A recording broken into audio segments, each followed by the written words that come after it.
और उद्धव ठाकरे जो कि शिवसेना के कार्यकारी प्रमुख हैं वो पहुंचे हुए हैं दिल्ली। वैसे कम ही होता है कि शिवसेना के बड़े नेता दिल्ली पहुंचकर कुछ मुलाकातों का दौर करें, लेकिन इस वक्त में पहुंचे हुए हैं प्रधानमंत्री और अरुण जेटली से मुलाकात का कार्यक्रम है।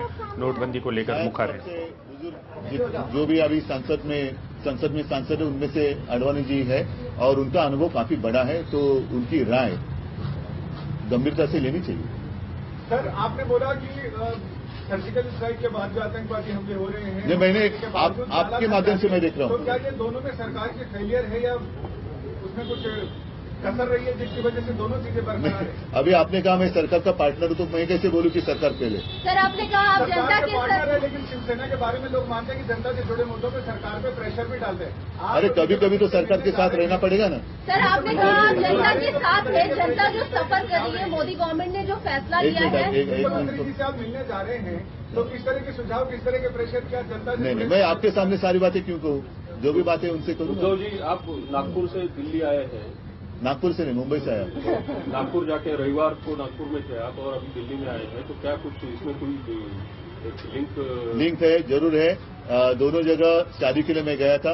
नागपुर में भी शादी के लिए गया था, दिल्ली में भी शादी के लिए आया हूँ। राजनीति में भी कोई लिंक है इसकी? राजनीतिक नहीं, जैसे वहां गया था बहुत दिनों से मेरी इच्छा थी, मोहन जी की भी इच्छा थी कि हम मिलें। तो उस दिन मैं जब नागपुर पहुंचा, पहले पूछताछ की थी, तो मोहन जी उस वक्त उस दिन नागपुर में थे, तो मैं जाकर मिला। अभी सारी बातें मैं कहूंगा। बहुत स्ट्रांग ऑब्जर्वेशन है ट्रिपल तलाक पे। हाँ, उन्होंने कहा कि ये असंवैधानिक है, ये मानवीय क्रूरता है और पर्सनल लॉ से ऊपर नहीं, मतलब संविधान से ऊपर कोई पर्सनल लॉ नहीं है। इसलिए आपका ऑब्जर्वेशन ठीक है।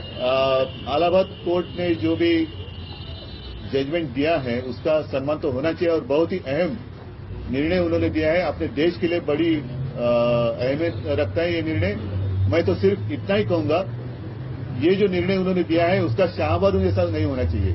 शाहबानो केस के दरमियान जब उद्धव ठाकरे ये कहें कि वो सारी चीजें आपको नहीं बता सकते, यानी मीडिया को नहीं बता सकते, यानी कि वो ये कह रहे हैं कि वो कुछ बात करने वाले हैं और उनका मकसद ही ये है कि वो अपनी जो समस्याएं हैं, शिवसेना की समस्याएं हैं या शिवसेना के लोगों को जो महसूस हो रहा है इस वक्त, पार्टी को महसूस हो रहा है नोटबंदी को लेकर, वो चर्चा करना चाहते हैं प्रधानमंत्री और वित्त मंत्री से। हालांकि जब महाराष्ट्र में उद्धव ठाकरे ने प्रेस कॉन्फ्रेंस की थी तो उन्होंने बहुत सारी बड़ी बड़ी बातें की थी सरकार के खिलाफ, लेकिन दिल्ली जाकर थोड़े से सॉफ्ट या मुलायम नजर आ रहे हैं।